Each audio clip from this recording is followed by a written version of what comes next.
Le château de Maison est l'une des plus belles demeures de plaisance construites dans la première moitié du XVIIe siècle. Cet édifice, idéalement situé entre la forêt de Saint-Germain-en-Laye et la Seine, est le chef-d'œuvre de son célèbre architecte François Mansart, incarnant la transition entre la Renaissance et l'architecture classique. Alexandre Vittel, administrateur du château depuis juin 2023, nous accueille afin de découvrir l'histoire de cette pépite architecturale. Le château de Maison est situé dans les Yvelines. Il fait partie du club très sélect de la trentaine de châteaux en fait, dits classiques qui ont une place privilégiée puisqu'on n'est pas loin de Paris, de la capitale, on est proche de la Seine et aussi on est proche de la forêt où on va chasser. Le château est central et donc ça permettait en fait, d'avoir tous les éléments aux alentours du château. Cette fantastique construction fait dire à Charles Perrault « Le château de Maison, dont Mansart a fait tous les bâtiments et les jardinages, est d'une beauté si singulière qu'il n'est point d'étranger qu'il ne l'aille voir comme l'une des plus belles choses que nous ayons en France. » Alors, installez-vous confortablement pour vivre la vie de château.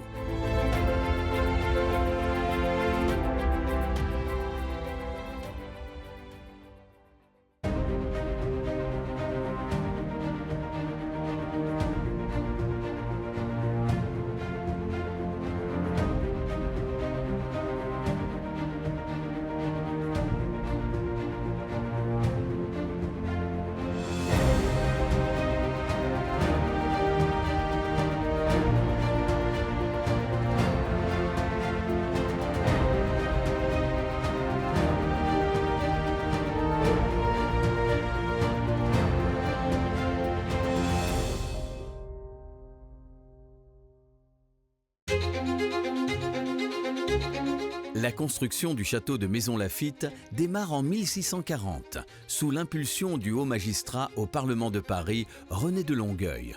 Le surintendant des finances sous Louis XIV hérite du vaste domaine familial de Maisons-sur-Seine et comprend la situation géographique stratégique de sa propriété.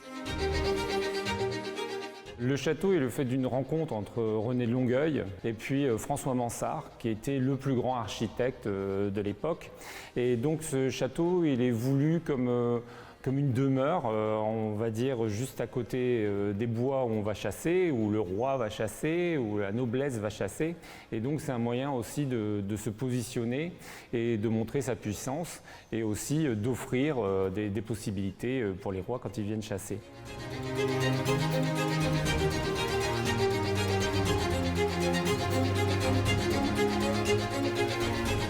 Donc on va construire ex nihilo sur un espace où on n'avait rien. Mansart, l'architecte, va chercher à avoir en fait une construction qui soit classique et où il va faire des références antiques qu'on va retrouver après sur différents monuments. Alors on dit toujours qu'il n'y aurait pas Vaux-le-Vicomte et Versailles sans le château de Maison, mais ça peut se ressentir quand on voit le décor extérieur.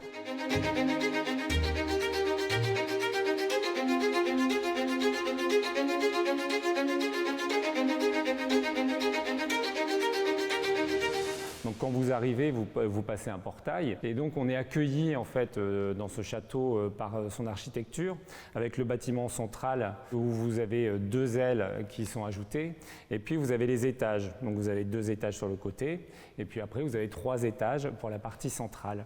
On a aussi beaucoup de terrasses, on a aussi des grandes fenêtres, on a aussi des grands espaces puisqu'on n'est plus dans un château au XVIIe siècle qui est construit pour nous protéger, pour faire face aux invasions.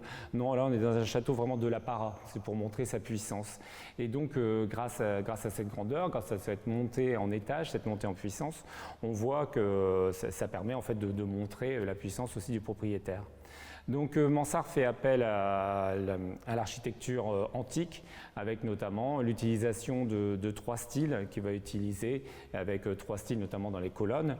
Donc on a les colonnes doriques, les colonnes ioniques, les colonnes corinthiennes qu'on retrouve dans le décor. On a également les pot-au-feu qui se trouvent tout en haut. Et donc tout ça, ça donne quelque chose de très majestueux et de très cérémonial aussi quand on arrive. Et donc aujourd'hui, on a des portes battantes quand on arrive dans le vestibule, dans le grand vestibule. Mais à l'origine, on a juste des grilles qui ont été démontées, qu'on peut aujourd'hui retrouver au Louvre. Et donc on passait et on pouvait passer donc, de l'espace de la forêt où on allait chasser. On pouvait passer comme ça le long et retrouver la Seine et après pouvoir traverser et pouvoir retrouver Paris. Donc on a vraiment un cheminement comme ça qui se fait avec un bâtiment magnifique, classique, avec une architecture qui était reconnue et qui est encore reconnue aujourd'hui. Pour cette construction, François Mansart dispose de moyens considérables, lui permettant de signer ce qui est considéré comme son chef-d'œuvre. Le Parisien réalise les plans, l'élévation des façades, les tracés des charpentes, les balustres d'escalier et le dessin général des compositions sculptées. Cet équilibre architectural marque la transition entre l'architecture de la Renaissance tardive et celle du classicisme.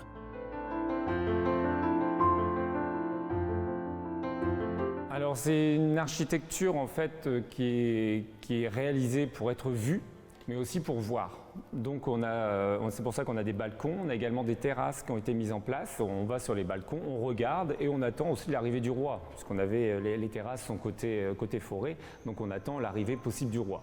Pareil, quand vous montez à l'étage, sur les toitures, vous avez également des terrasses qui ont été mises en place.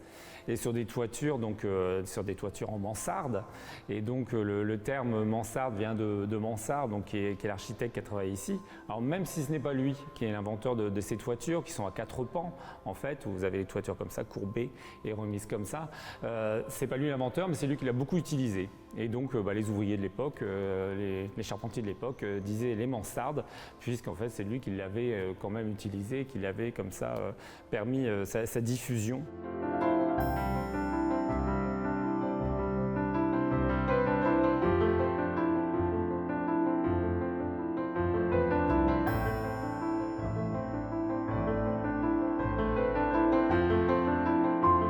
Par rapport à l'architecture extérieure, vous avez aussi des douves sèches en fait, qui sont mises en place tout autour du château, qui était tout un système mis en place par Mansart pour pouvoir offrir de la lumière aux offices qui se trouvent en fait, qui se trouvent au sol. Donc c'était une manière d'apporter de la lumière sans que l'on puisse le voir de l'extérieur. Donc c'est pour ça qu'on a ces douves qui faisaient tout le tour. On avait également un parcours qui faisait également le tour, qui rappelait aussi la forme des châteaux qu'on pouvait avoir médiévaux. Et donc ces douves permettaient en fait également un accès qui passe. On a un petit tunnel, un petit passage qui permettait l'accès pour amener la nourriture, pour tout ce qui était le service, sans que ça puisse avoir un impact, en fait, on va dire, pour les propriétaires et pour les visiteurs. Parce que c'était ça aussi. Le château, il était là pour vivre, mais en fait, c'est un château pour 4 personnes quand on regarde le château. Et donc, on avait une cinquantaine de personnels qu'il fallait évidemment loger. Donc, on pouvait les loger dans les combles. Mais c'était aussi ce personnel donc, qui travaillait en rez-de-chaussée. Et tout ça faisait qu'on avait des passages qui allaient des douves jusqu'à l'étage où le personnel dormait. Et on avait jusque 10 étages en fait sur ce bâtiment. Et on a eu également jusque 25 escaliers qui permettait en fait de desservir tout le château. Donc c'est vraiment une ingénierie. Voilà, c'est une ingénierie qui est mise en place pour que l'on puisse avoir un château qui soit habité, qui soit un lieu de cérémonie, mais aussi qui soit un lieu de vie.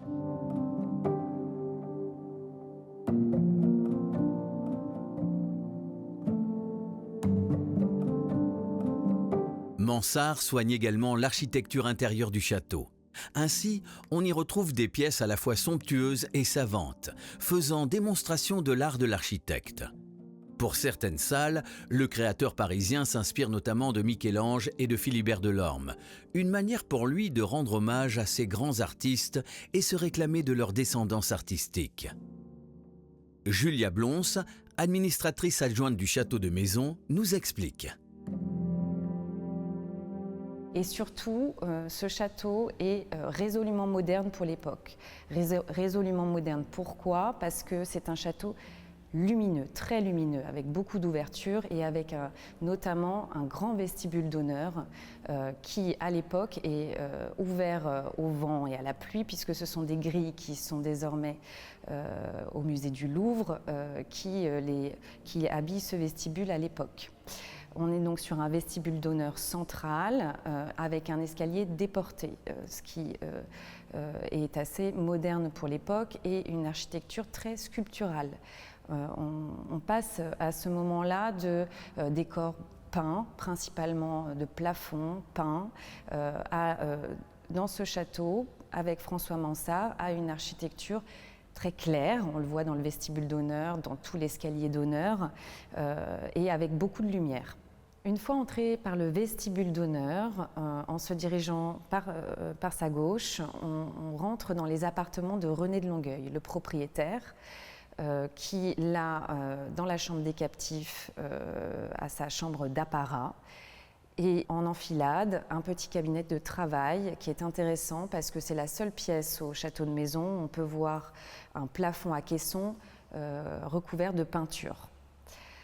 Lorsqu'on repart par le vestibule d'honneur, sur la droite, étaient destinés les appartements de Madame, qui est décédée prématurément avant la fin de la construction du château.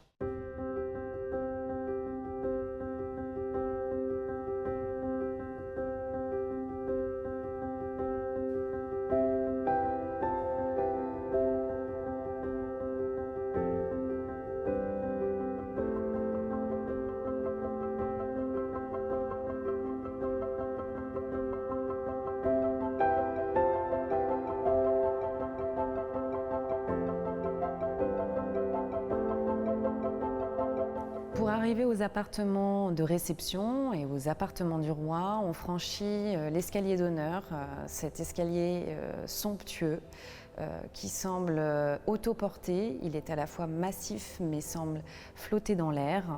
On le gravit et on arrive au premier étage où on peut vraiment apercevoir tous les décors qui le composent et une coupole. Dans les décors, on aperçoit des poutis. Ce sont ces petits anges qui vont représenter l'amour pour certains, les arts pour d'autres. Et on y aperçoit aussi des médaillons. Donc les médaillons sur la gauche sont Diane et Apollon et sur la droite ce sont les représentations de Madeleine Boulangue de Crèvecoeur et de René de Longueuil qui bâtirent le château.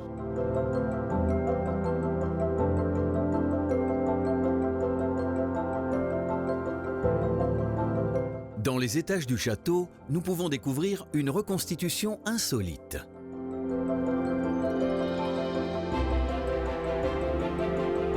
En 1723, la petite Vérole sévit à Paris. René de Longueuil propose alors à Voltaire de séjourner dans l'un des petits appartements du château de Maison. Cependant, les deux amis contractent cette maladie à leur tour. Si René de Longueuil se remet rapidement, l'écrivain reste plus de 2 mois en convalescence dans la demeure royale. Afin de s'hydrater et de reprendre des forces, sa chambre est fortement chauffée. On apporte à Voltaire plus de 200 pintes d'une boisson s'apparentant à une limonade riche en sucre.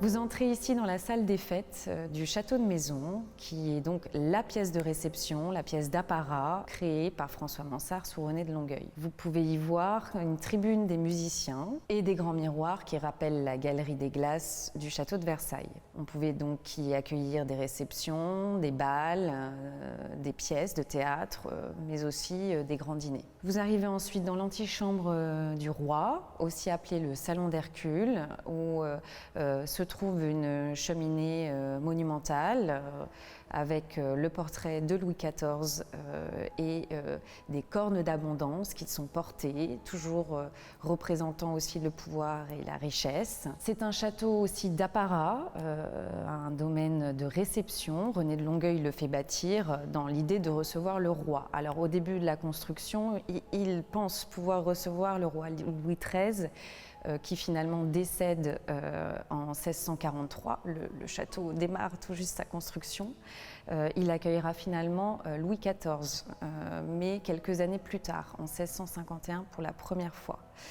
René de Longueuil, il a besoin de montrer aussi son pouvoir, donc on retrouve tout au long du parcours de visite du château ses blasons et ses emblèmes. On a par exemple dans le vestibule d'honneur 4 aigles qui sont situés de part et d'autre en hauteur du vestibule. Pourquoi des aigles? Parce que René de Longueuil, donc que signifie Longueuil? Longue vue, une vue perçante, l'aigle étant donc le symbole de son nom. On retrouve aussi son blason autour des cheminées, et notamment au niveau de l'antichambre du roi, et les couleurs de son blason qui sont le blanc, le rouge, le bleu et le jaune. René de Longueuil accueillera donc finalement Louis XIV pour la première fois en 1651. Louis XIV est alors âgé de 13 ans. Il reçoit donc le jeune roi, accompagné d'Anne d'Autriche et de toute une partie de la cour. Et c'est une grande réception à laquelle s'est préparé René de Longueuil. C'est pourquoi il avait fait bâtir ce château, pour recevoir le roi. Louis XIV reviendra 2 autres fois au château de Maison, une seconde fois en 1662 lors d'une réception somptueuse. Et une 3e fois pour des circonstances plus tristes, puisqu'il vient lors du décès du duc d'Anjou, qui est son second fils, à Saint-Germain-en-Laye. Il logera chez René de Longueuil et il dormira au château de Maison pour la première fois dans la chambre du roi.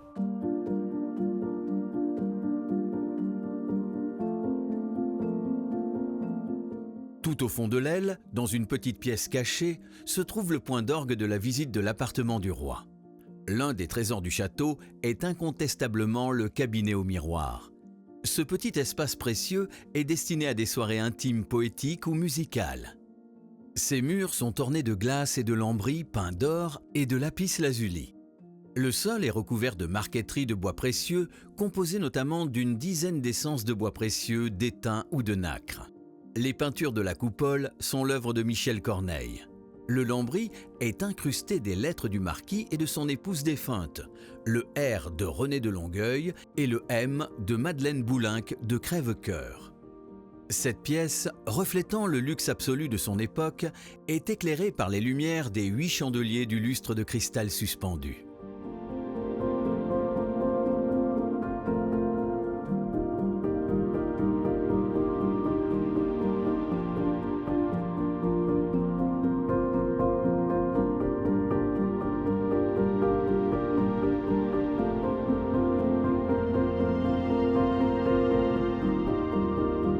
Si le château de Maison est considéré comme un chef-d'œuvre architectural, la beauté de ses jardins y joue un rôle majeur.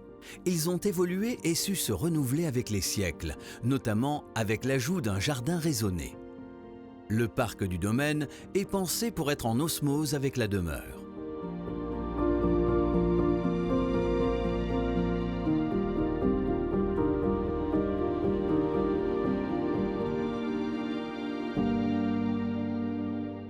Un château prestigieux, il faut des jardins prestigieux.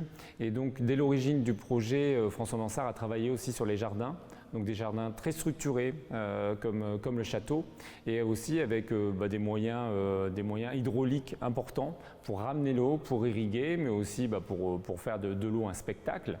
Et puis c'est pour ça également qu'on a des terrasses. Comme ça le château est relevé, donc ça nous donne une vue, mais également ça protège de l'eau.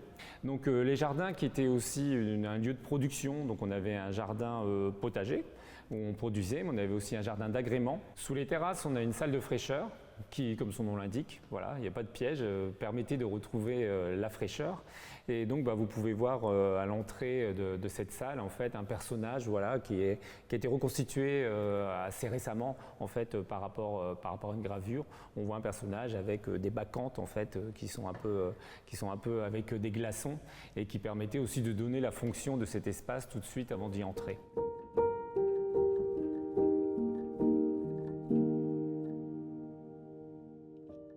À la suite du décès de René, le château reste dans la famille de Longueuil jusqu'en 1777. La demeure est ensuite rachetée par le comte d'Artois, le futur roi Charles X, frère du roi Louis XVI. En 1781, sous la Révolution française, le château devient propriété de l'État.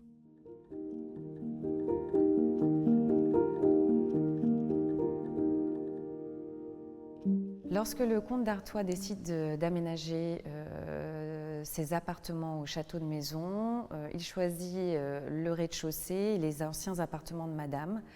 Il décide d'y installer une salle à manger et fait appel à l'architecte Bélanger, grand architecte de l'époque, qui construit une pièce tout en stuc, avec des décors tout en stuc et notamment 4 sculptures représentant les 4 saisons.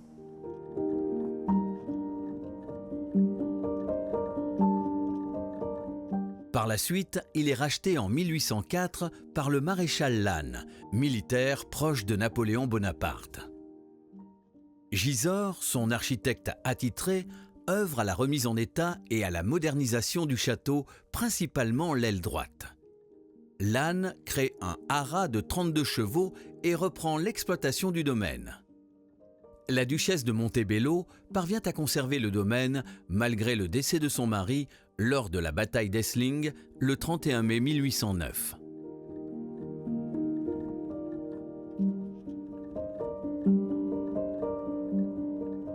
Sur votre droite, au premier étage du château de Maison, nous découvrons les appartements qui ont été aménagés à l'époque du maréchal Lannes et de Jacques Laffitte. Donc vous avez du mobilier de style empire.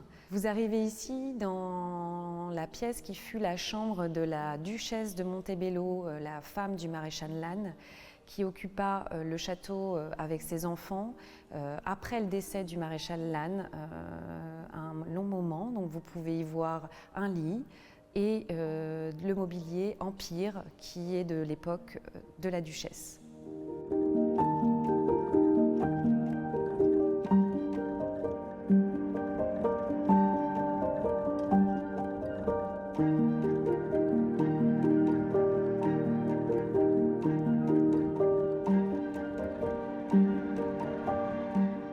C'est en 1818 que le banquier Jacques Laffitte s'installe au château. C'est grâce à lui que le domaine échappe à la faillite en 1833. Pour ce faire, il met en place un projet immobilier d'envergure, consistant à vendre et à lotir les 2 tiers du parc. C'est bien évidemment suite à son passage que Maison-sur-Seine devient Maison Laffitte.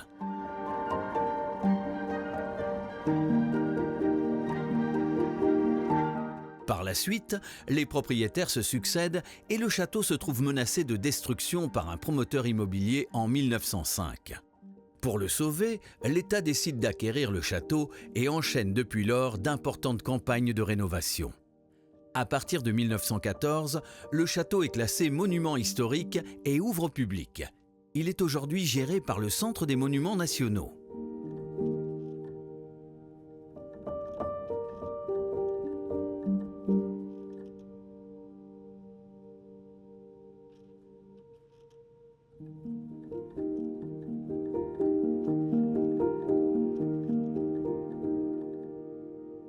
Ouvert tous les jours sauf le mardi, le château propose tout au long de l'année des visites libres ou guidées. Les visiteurs peuvent également profiter d'ateliers, d'expositions, d'événements musicaux ou théâtraux dans ce magnifique écrin historique de plus de 350 ans.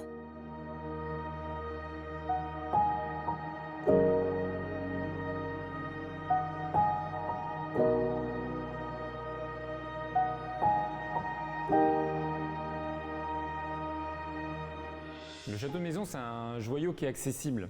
Et donc, si vous avez la chance de ne pas encore l'avoir visité, vous allez avoir vraiment cette grande chance de découvrir un lieu assez incroyable où en fait, vous allez avoir une architecture, une histoire qui sont accessibles. C'est-à-dire que vous arrivez, vous allez rentrer dans le château, vous allez parcourir les espaces, on donne les informations, vous allez avoir les informations historiques, mais aussi ça se vit. Et on voit bien, en fait, c'est quelque chose aussi de très intuitif le château, puisque quand on passe l'escalier, quand on arrive dans les espaces comme ici, en fait, tout de suite, l'histoire nous marque. Et avec le mobilier qui aussi permet de se plonger en fait, dans cette histoire, on arrive comme ça à parcourir toute une période de notre histoire, tout en étant dans un écrin protégé. On a 4 hectares autour. Et après, ça se termine dans le jardin et là, on a des points de vue incroyables. Et puis après, ça donne envie d'aller voir les autres châteaux et d'aller voir nos collègues tout autour des Yvelines.